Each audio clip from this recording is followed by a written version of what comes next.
What does down and dirty mean to you? Yeah. So for me, we started up in Maine, first show. And I was trying to think of something that resonated to what a great club show means. And it was a struggle. There's all these intricate names out there. I'm like, I'm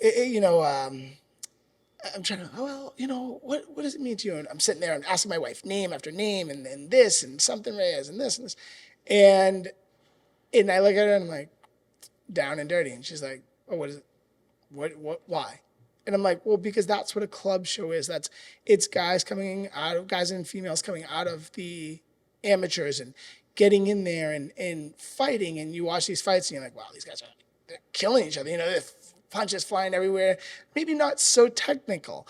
And then, you connect that to being out in the real world and being gritty and blue collar. And that's what the sport of boxing was, right? It started with these depressed areas and people fighting to change their life. And that's what down and dirty resonated to me. That's it.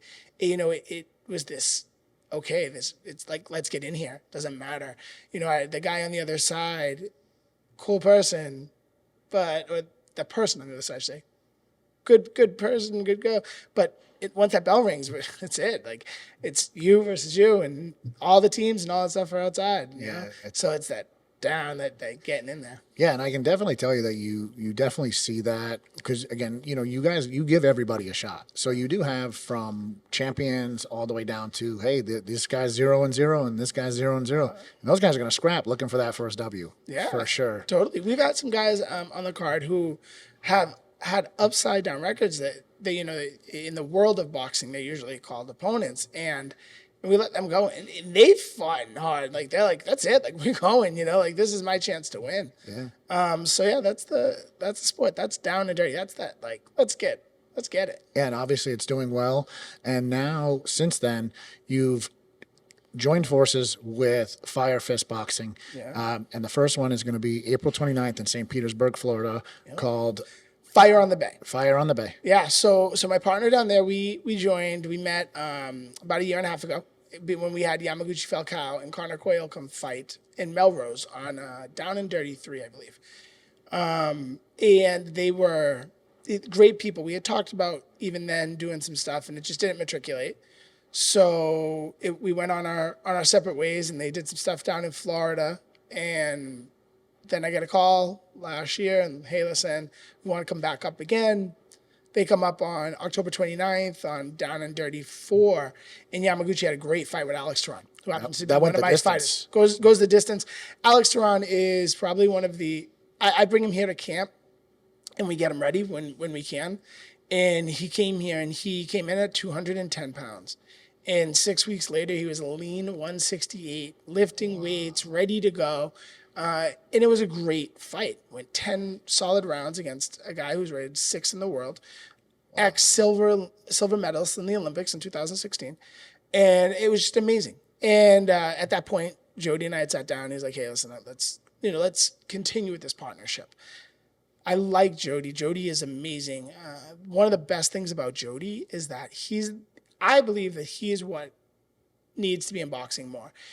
Super honest guy, very straightforward, solid businessman, but also is so respectful and has so much care for his fighters. It's amazing. Yeah, and I hear the same for you. Like I said, everybody I talk to, because I deal with, I deal with Marcus, Gabby, Luke, and Harry. So those are all guys with me. Yeah. So Harry, Marcus, awesome. Gabby, love him. Luke fought outside of Reyes boxing twice.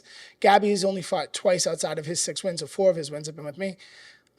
They're phenomenal guys. They're great teams. Both teams are awesome. So Lawtown and JBTM management down in Rhode Island. Brian, the Candelarios, can't say more great things about them.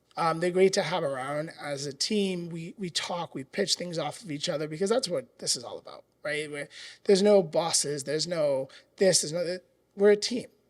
Okay. And I don't think that anybody exists in this sport. And sometimes you have to explain this to fighters because they're the only ones who exist. But nobody exists in this sport solely.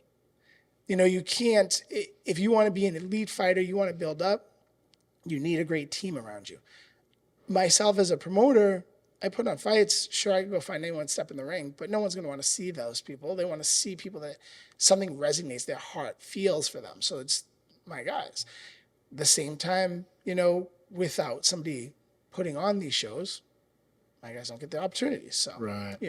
And it's funny because when you actually say my guys, you mean guys that you have contracts with, but also guys from your own gym. Yeah. So can you explain to us how you kind of keep that separate as a promoter for Reyes Boxing, but also the owner of Reyes Boxing Gym? That is a wonderful question. So that is a very, I am blessed to be a trainer. My wife asks me all the time, why do you hold all these hats? So this started off for me because I wanted to train people. I've been in boxing since I was a 9-year-old kid. I wanted to train some people. So I brought Juan Carlos Abreu, who's a world-class opponent, ex-WBC silver or intercontinental champion, here. And, he comes in and says, hey, I want to work with you, but I need you to help me guide my career. And I was like, well, listen, man, I just want to train people. That's not what I want to do. He's like, no, I need help doing this. And if I can't get help doing that, then somebody else is going to send me somewhere else, but I want to be here. All right, great. I'll help manage you. And quickly I found out that the world of boxing is so hard if you can't get your guys the fights, because they need the fights to be able to move up to the next line. And promoters around the world are awesome, but they have their own fighters and they're focused on their people. And so at that point, I was like, listen, if I'm going to do this, I need to be all in. I need to help my guys build. And that's why that comes. So to your point, what the struggle there is hard. Let's take an actual example. So we put Harry Gigliotti against Brandon Sandoval. And Brandon Sandoval was in my gym training. Amazing fight on the last card. Great 8 rounds. A solid fight. That one got down and dirty. It did, right? It did. You guys throwing elbows. That's down and dirty. Coaches jumping in the ring. That was good. That was great. It did, right? On the other side, everyone's screaming.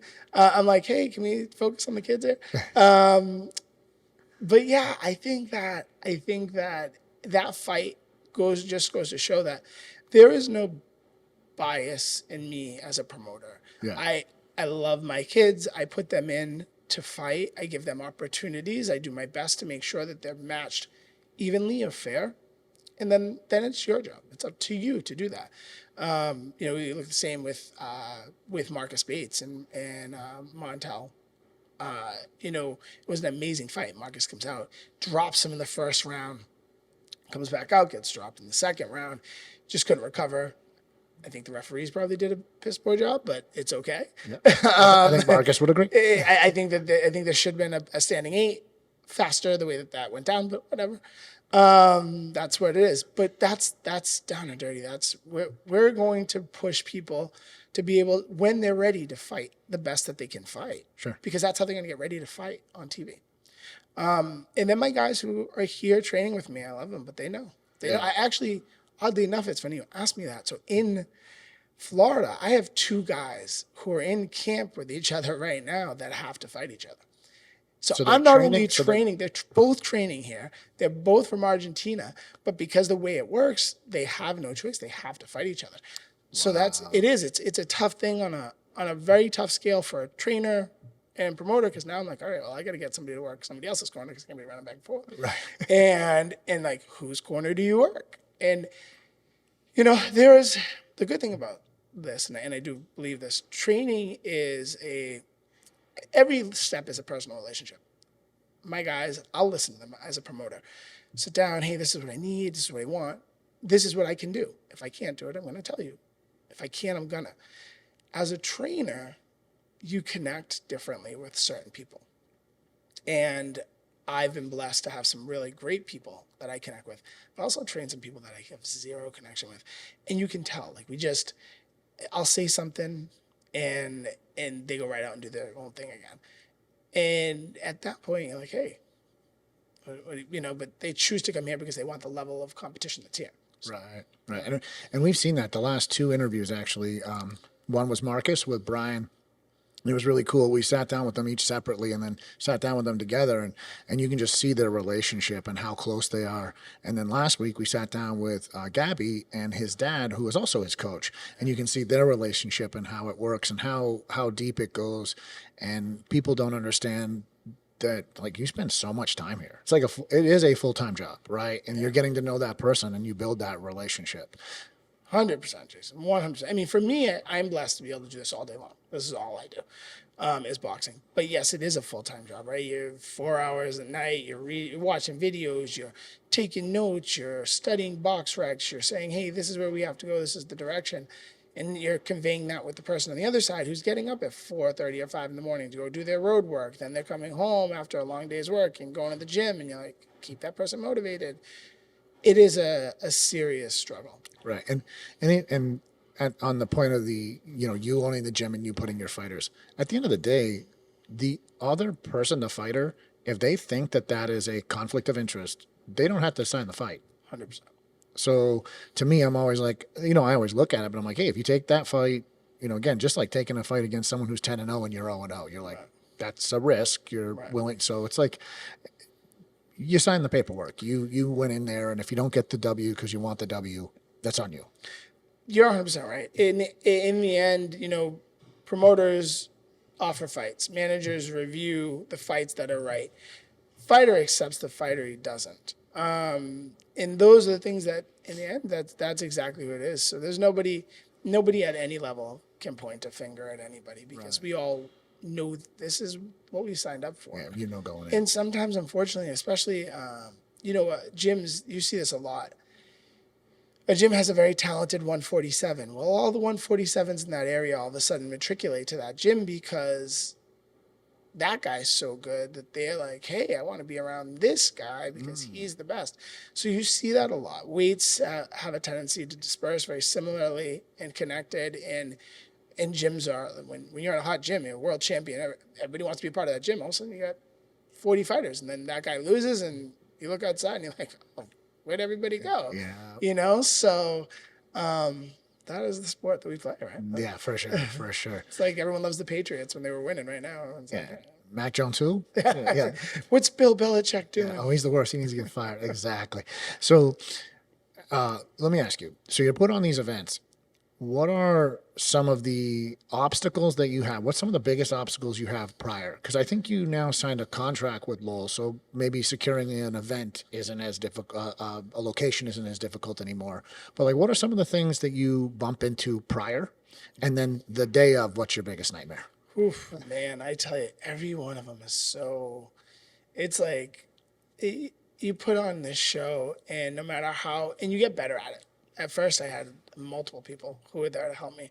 And now I kind of get everything done. Like even Florida, I'm in my partnership with my partner, I'm boxing operations. So I take care of all the day-to-day stuff. And so, you've got to line up your ambulances. You got to line up your, everything with the commission. You got to line up your rings, we own our own ring. So up here in Boston, we don't run into that. But down there, I'm running into it right now. Yeah, you gotta ship this, so we gotta rent this. Right, exactly. You get lights, then you got to get it all put together. Then you got to have the crew to be able to take it down and then move back. So much work goes into all of that. The day of, you take that deep breath before 12 o'clock and you're like, okay, like knock on wood, everything runs smooth. And something won't, right? The ambulance will show up an hour late, or the commission will have people there late, and everyone's looking at you and they're like, oh, you put the show on. We're sitting here for an hour. So if then the ambulance isn't there, they won't let you start the fight. Oh no, there's no fight starting. So you need to, in most states, for professional boxing, you have to have a advanced, and they call it ALS, advanced life saving. Amateurs, you only need to have a BLS, which is basic life saving. It is so hard right now to find an ALS team because usually it's a paramedic, and most times they can go work at a hospital and they work an 8-hour shift and they're happy with that, versus coming out and doing something on the weekends or all that stuff. So it is a struggle. Last Lowell show, had everything set, we're good. I had to bring an ALS from Cape Cod. That's where That's I'm the from. only way I could find it. Oh yeah, so I had to bring somebody from Brewster all the way up here to Wow. Lowell. I'm like, that's crazy. Like, why wouldn't How do you even find that? you just on the phones, Yeah. dialing all day? Like, oh my God, I got to make sure the show happens, right? You got people who sold tickets, I have commitments to fighters, they're excited. You have people sitting in hotels, and you're like, damn it, everything can fall apart right here. How often is a fighter no showing? Man, that's funny you say that. So my first show, Maine, we do a UFC fight. It's Fight Pass. It's gonna be amazing. 2 days before the fight starts, I have 7 fights. Okay, cool, perfect. Not a lot. Sounds perfect. 7 fights. 2 days before, 3 people cancel. Wow. Out of how many fights did you have? I ended up only with 4. So you had 7. I had 7 and I had 4. Wow. And 3 people canceled. Oh, we can't fight. We can't come. Yeah. So post Maine, I hadn't ever had an issue with somebody not showing until October 29th when somebody had gotten COVID. Okay. And their coach didn't say anything, and they're down here. I'm like, hey, where's the guy? And they're like, oh, yeah, you got COVID. I'm like, what? Like, I've got somebody else stepping on. I was like, what are you talking about? Wow. You know? So And they just didn't think that was important to tell you. crazy, right? They're like, hey, like maybe you could have told me earlier.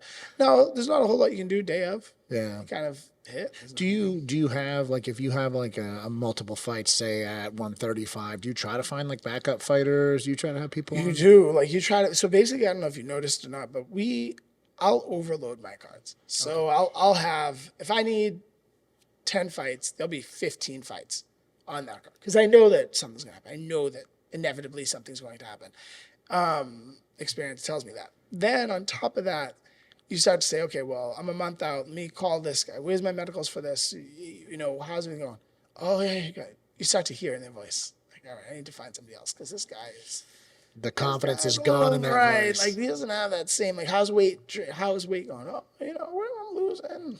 Okay, cool, thanks. Yeah, You're not losing anything. You have 4 weeks and you're the same. So yeah, as you try to position yourself to have some extra people who will take that step on 2 weeks out.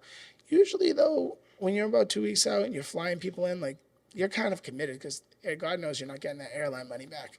So, and depending on where airlines are not cheap anywhere. I have to fly this week down to Tampa, and it was a $500 flight. Wow. You know, So that actually brings something up. Like I remember, I think it was it January 20th was the last one in Lowell? Yes. Yes. Luke had fought a guy from Argentina, correct? oh yeah, Yeah. And so how is that coming about where you're finding people from around the world? you know the power of the internet. Now, really, is what it breaks down to. There's a thing called BoxRec. It allows us to see all these fighters, their records, where they're from, you know, what their pedigree is. And then you go out and you try to search. Some people have promoters, managers. It's right there, the name, the number. Other people, nothing. So you hit Facebook, you go to Instagram, you call the last fight they were on, and you ask that matchmaker if, hey, do you have this contact? 90% of the time, they're going to tell you to, you know, beat off because they're focused on trying to make sure that they're fight, so they want to use that guy again. Okay. And so that's kind of where it goes. Okay. And what are you looking for? So you're, as a promoter, obviously we're looking to put on big fights. We're looking to sell out arenas. We're looking to build up people. But when you're looking at this box rack and you're like, all right, I need to find a fight for, say, Gabby. Right. What are you looking for? Are you just looking at weight? Are you looking at just records? No. Are you looking at styles? Are you really looking? Because I'll tell you, the last 2 fights in Lowell, almost every fight was so competitive. Very, very rare. Has it been like first round knockout? Right. You know, like we didn't get a fight. That wasn't a fight. You're like, these are going the distance and they are bangers. So what are you doing to match these people up so well? So that's a great question. So with reference to certain people, right, they might have a management team, and we'll take Gabby, for instance. Gabby is managed by the Candelarios and his dad. And so me as the promoter, hey, look, we have this fight. What do you have going on? I go out. They tell me exactly kind of what they're looking to accomplish. I go out. I look at the fights. Edwin Candelario Jr. is super helpful. He'll send me some names like, hey, this is kind of what we're looking at. I take that information. I go out and I say, okay, I might not be able to get the exact person, so let me start to look at who's similar. Yeah. What the style of this connects and resonates to. And that's how I put it together. And then I get a hold of people and we make deals and Yeah. sometimes. Right? Other times I just feel like I'm in the corner getting beat up, but Right. because these guys can be pretty brutal. Right. But yeah. I get that. So I had spoken to Gabby again last week, and he said he still doesn't have an opponent. We're getting kind of close. You starting to get nervous here? Or No. You'll find somebody for these guys. I've never dropped the ball on those guys Sure. yet. You typically, if you're 3 weeks, you're 2 weeks out, then you start to get concerned. 4 or 5 weeks out, at the level in which the fights that they're fighting are at, it's fine. Okay. Especially at that weight, that 135, 140 range. It's a pretty popular weight class. Right. Well, and again, just in my head, like the way I'm looking at it is fire on the bay here. We gotta set off the fire, right? Exactly. So I'm like, hey, like can't be missing fights, and I'm just wondering if you were getting a little nervous. Yeah, no, I don't. You probably see me put my hair out at week 2 when I get the first phone call from a couple of people and they're like, "Oh, I'm not ready," but I have people in the back line. Nice. I have some people that I'm working towards for Gabby. Okay. This is their first time for Gabby, for Luke. This is their first time getting outside of Massachusetts. Yes. Other than New Hampshire, which to me isn't outside Massachusetts. New England. Right, yeah, exactly. Yeah. So they're getting outside there. They're going down to a market in which they don't know anybody and they need to go ahead and make a splash. So that's where we kind of look at that and say, okay, hey, I got to make sure that we have the right fight style for that person. Yeah, it's got to be a good fight for sure. So speaking of good fights, I've seen some of the posters coming out. Yeah. There are some big fights on this. As the promoter, let's take that hat off. Yeah. You're a fan. What's your fight you're looking at that you're going, this is going to be crazy? I mean, honestly, I think the most competitive fight on the card is the Marcus Bates, Joseph. I can't remember Joseph's last name right now, but Joseph's fight. You're looking at two guys. Marcus obviously losing his last one, but on a win streak before that. Joseph losing to Kendall Castaneda just before that, but previous to that, beating an 11-3 guy. After coming up to Massachusetts and getting knocked out by a journeyman fighter. Wow. So Joseph has a lot to prove, and he's in his hometown. That's his area. So, you get Marcus coming down, and they're both fighting for an opportunity to be ranked top 10 in the world. Yeah. So that belt that they're fighting for is a world ranking belt. And to me, that's two extremely competitive situations for two guys who are at an extreme crossroads. Because one loses, and it's not impossible to come back, but it's tough. Slope. That's a slippery slope, So it's definitely probably to me the most competitive fight on that. Yeah, there's a lot to lose there. There is. Yeah. Everyone, both sides. The Connor Coyle, who's ranked 4 in the world, who's in line. We have had talks with Connor fighting multiple world champs. Every time he steps in that ring, that man is at risk to lose everything he's worked for. And so, he has to bring it. With the Diego Luque, William Silva fight, so important. So Diego Luque fought multiple world champions in his past. Takes some time off, comes back. He goes out to Ohio and fights Mark Davis, who had taken time off. So two guys, great 6-round bout. Extremely close. Luque probably needed to let his hands go a little bit more. Davis is in his hometown. Davis gets a split decision win. Luque comes back, gets an amazing fight. Biggest payday he's had in a long time, against probably the best 140 in the world. Wow. If he's not the best 140, he's in the top 5, right? Brandon Lee. Okay. And, we had to make a call. He wasn't ready at that level. But him and Silva are pretty close. And Silva is... He was on the card in October? He was. Yes. Yeah, so he was on the card after his last loss. Right? He got knocked out in his last fight before that. So he comes back on the card. He gets a nice win. Now he's fighting somebody who's fighting. Yeah. So this guy wants to go. He feels like this is my time. And it's the same with Silva. Silva needs a couple signature wins to him to get back in that line. So you guys have definitely done and put in the effort to stack this card. Yeah. And I had a feeling too when we went to the one in October in Lowell. I felt the same way. It was like 8 title fights. I was like, this is crazy. So the fight that Marcus has, the title that they're fighting for is vacant currently. It is currently vacant. It was actually the fight. It's the title that Silva fought for against Barboza. Okay. Barboza was the champ, and Barboza just decided to release the title. Yeah, because I was going to ask you that. How does a title become vacant? So Silva and Barboza fought for it. Barboza stopped Silva, I think, the 6th round. I can't be Sure. quote myself on that. I won't own that 100%, but he stops him. And Barboza has it. We get through the pandemic. They don't fight him. Then Top Rank decides that we're Top Rank. We don't need to fight for this title. It's not. Wow. So they put him in with somebody else. He goes out. He's going to get he's in with somebody in a tough fight. But they feel like he's where he's at. He vacates the title because they don't want to defend it. Okay. And I just happen to be there in the right time. Yeah, because that was actually my follow-up question was, I believe that the Sandoval Harry's fight, was a vacant title. It was the ABF. So Yes. it was so that title was for an ABF title. They had a vacated I want to say Atlantic title. Yeah. And those two fought. Now that was an interesting one.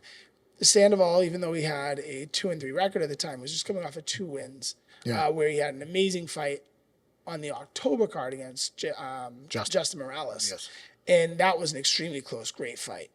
Then you take that forward, Harry coming off of his last boxing loss, and it was time for him to fight. So it was like the perfect storm for 2 guys to take a fight against each other, and it played out well. Yeah. So how do you, as the promoter, get the ability, because the ABF title is a national title. It's not like a New England thing, and you didn't make them up. How do you get the opportunity to book that fight?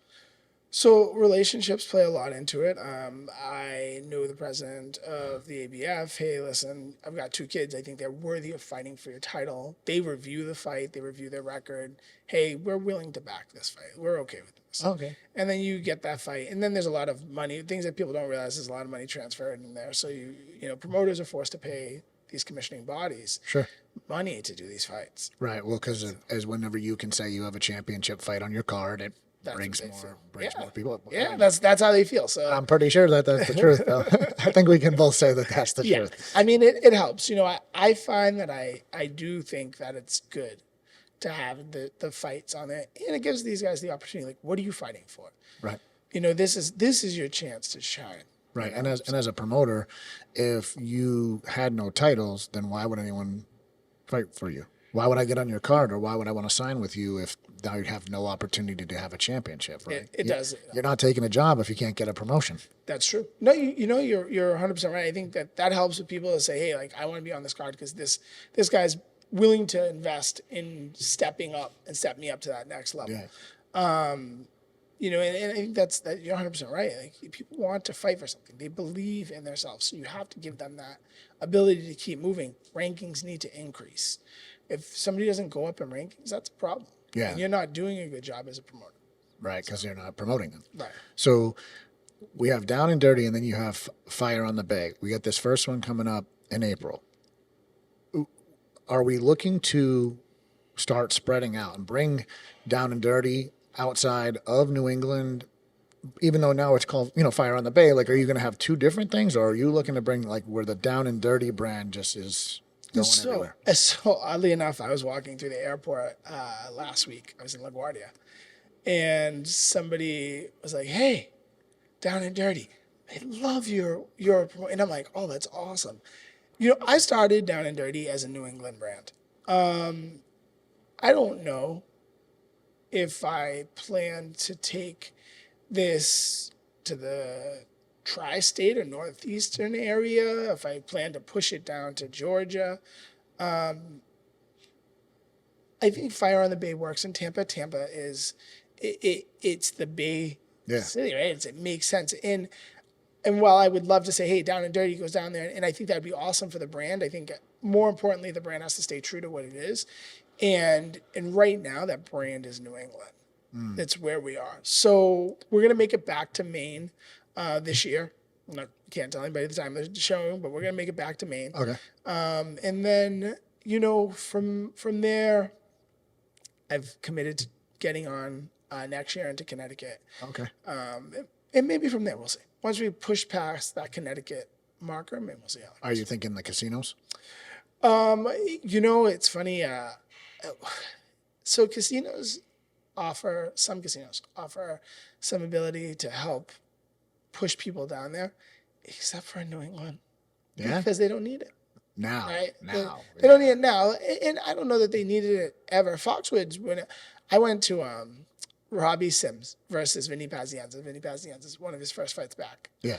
And it was when Foxwoods had the bingo hall, and that's where the fight was at. It was like there was only one tower. Then I think they enjoyed pushing people there, right? They had slot machines. That's all they really had. Now I think that these companies are so ingrained. They're so corporate. They're like, we're going to get this amount of people. Like, I walked through Encore, and I've spoken with Encore's management. I walked through there on a Friday night. There are empty tables there. So why wouldn't you want to have this fight? But they just don't feel like it's going to bring the money that they believe that they want.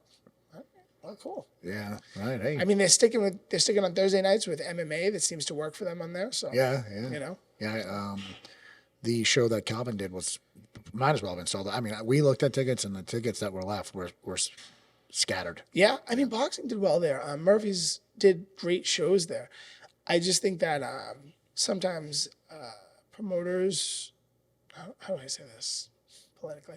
Yeah. Sometimes promoters take advantage of situations, and that kind of puts a stain on all of us. Yeah. And so, these companies are like, well, if we don't have to pay for it, that's one thing. But we're getting paid for these rooms by these corporate companies. Converse will go rent out a hall there and have an event on the weekend, and it's all money. There's no negative for them. So Exactly.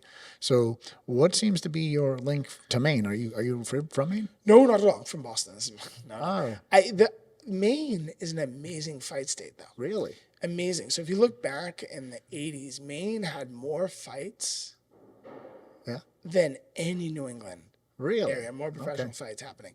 And you push in the 70s, the same thing. You have Muhammad Ali fighting Sonny Liston and Lewiston, right? You've got all these people, all these fights. Joey Gamache was huge up there. Everyone forgets it. Like, that was Maine. Right. It's pretty gritty. I mean, Portland's really fun and hippie, but Maine elsewhere is pretty gritty, So I spent my the last 7 months up there, so I definitely. Did you really? Yeah.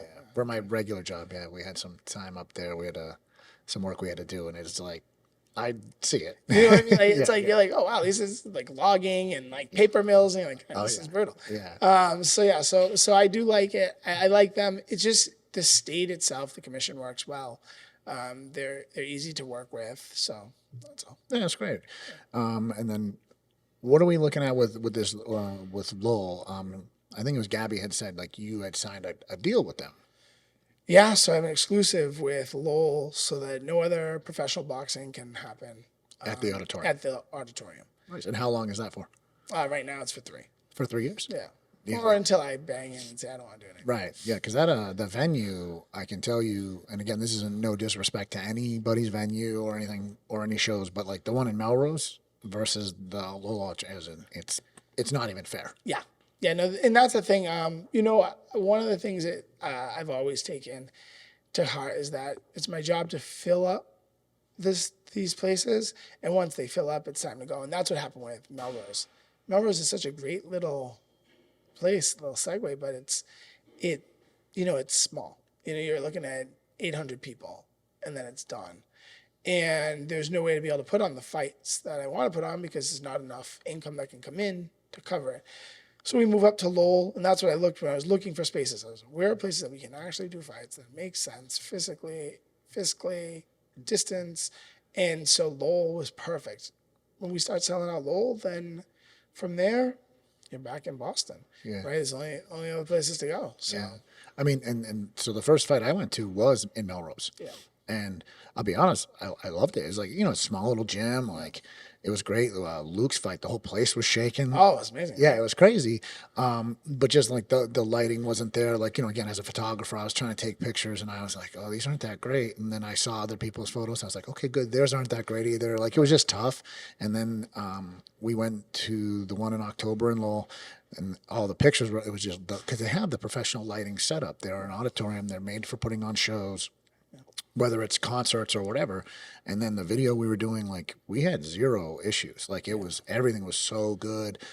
Like lights coming on, lights going up. It's a show. It feels like a show. Yeah. It doesn't feel, again, down and dirty, right? But it also feels like, all right, this is gritty, but also this feels professional. That's the mission for my promotions, to own that, ability to push and keep doing the event of boxing, right?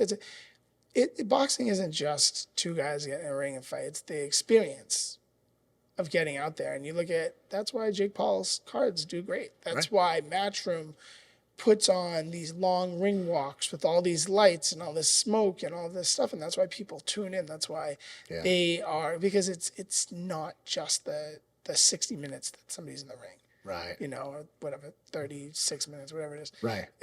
In a world title fight. It's everything amped up to it. Right. Yeah. You have to build, it is a show. It is entertainment. Like that's why, you know, you got guys coming out in masks, coming out with people rapping and stuff like that. Cause again, if you don't build your own name, like that's why Jake Paul, he ain't a boxer, but why is he so popular? Cause he was popular from something else. Yeah. And then, so he had built himself up. So if these guys want to be fighters, they got to build themselves up. Right. It can only be helped so much, right? You can only do so much time in the ring, put on that show in the ring, but then you need to make people remember you. Yes, I agree with you 100%. It's actually something that for a long time I've attempted to work with somebody, because Top Rank does this extremely well. Okay. They don't put on the show. The quality of show levels are not the same, like smoke, all this stuff. They have a little bit of smoke, some lights that come out. I think personally that Matchroom does that better. Okay. But what Top Rank does best, I believe, is that their marketing and promotion team is bar none. They get guys coming out of it. Yeah, great. They're top quality guys, right? Tiger Johnson coming out of the Olympics, right?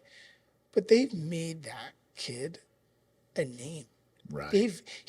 People don't even know about boxing Olympics anymore unless you're in the sport of it. So I get asked 5 people who were the Olympians, you know, from 2020. Everyone's gonna be like, "What are you talking about?" Yeah, right, Like, what do right, you mean? for sure. I don't even know what you're talking about. Right. But I can ask somebody who Tiger Johnson is, and they're like, "Yes." Right, right, exactly. Well, I'm going to be honest. I didn't know who he was till Harry had brought him up. We have our first fight April 29th down in Florida, and you have 2 events booked down there. When's the other one? July 15th. Okay. Yeah, we come back. A very quick turnaround. We haven't even started, to be honest with you. Right now, these next 5 months are insane. We've got April 29th, May 27th in Belfast, Ireland. June 24th, back here in Lowell. July 15th, back down in Tampa, or St. Pete area. So those are 4 fights back to back to back to back. And then I luckily I'm going to take July and August off to take a breather. I won't take it off, but I won't be putting on my own shows. Yeah. And then we come back to right now, currently October 28th, but we also have August 19th in Belfast. On the marker, just not solidified, because May 27th there's a lot of pull on what happens there. Wow. And so is this going to be your first international? The May 27th one will be my first international co-promotion growth one. So how'd that come about? Oh, man. Well, it's a part of those whole connections. We've got Connor Coyle, who is from Derry, which is about an hour north of Belfast. And you know, or maybe a little bit longer than that, but it's time to bring him home. Okay. And so we went over there and we sat down with Jamie Conlon, whose brother's Michael Conlon, who's fighting for a world title on May 27th. And like, hey, listen, we'd like to bring Connor down. We'd like to get Yamaguchi going against your guy, Podrick, who's 3rd in the world, Yamaguchi 6th in the world. And so we've been making some plans and some adjustments for that. Wow. And then obviously get a W there. We're going to go back. Yeah. I mean, we committed to 3 fights internationally with Jamie. So we're going to go back regardless. We get the W. Okay. We're hoping for the W. But it also is another avenue for me to take some of the guys that we have here that are ready to take those steps up and go out there and see, hey, listen, here you go. Here's your opportunity to fight somebody who's like you on the other side of the pond. Wow, yeah. And Marcus and Brian and I had talked about that, where you only get one time through life. You sign up to be a pro boxer. If somebody says, "Hey, we got to fight," in Japan and Australia, why wouldn't you take it? You get to see the world, and you're getting paid, and you're spreading your name, you're growing your brand. Take the fight. Yeah, I agree with you. I think that sometimes we see fighters maybe not willing to take the steps up because they blame it on money, they blame it on not being ready, not this. You don't get opportunities all the time. I've never seen a kid from college level football say, well, I'm not going to go to the combine because last week I went out. Yeah. Doesn't matter, right? He gets out. So I think that your job as a fighter is always to be ready. Yeah. And I say that to people, like, you always have to be ready. You should be sitting at 70% every day. And that way, that 30% jump, you might not make it to 100, but you might make it to 80, 90. Right. Because and that's the opportunity you have, because when you that opportunity knocks and you take it, that's where you seize it. So if you get a 3-week call to fight somebody, well, the guy on the other side isn't ready to fight you either. Right. So, like, remember that, Yeah, and, that's a very good and point. sometimes you have to be like, okay, like, am I good enough? Am I ready? Right. Tony Robbins says luck is when preparation meets opportunity. Yes. So that if you get that shot, you're not lucky. You were prepared, and then you took advantage of the opportunity. Yeah. But that's if you're ready. Right. And 100%. as a fighter, you should be ready. It's your job, right? Unfortunately, and it's tough because at the level I respect my fighters immensely. Most of them work a full-time job, right? So they're working a full-time job. Gym is secondary. Some of them have multiple kid families, so they're like, if they get to the gym at 8:00 at night and do their road work in the morning, but in the end of the day, you chose this. This is the one sport that you're not recruited for. You're not forced into. It's relatively easy to get into this sport as a professional in MMA. And so combat sports, I should say.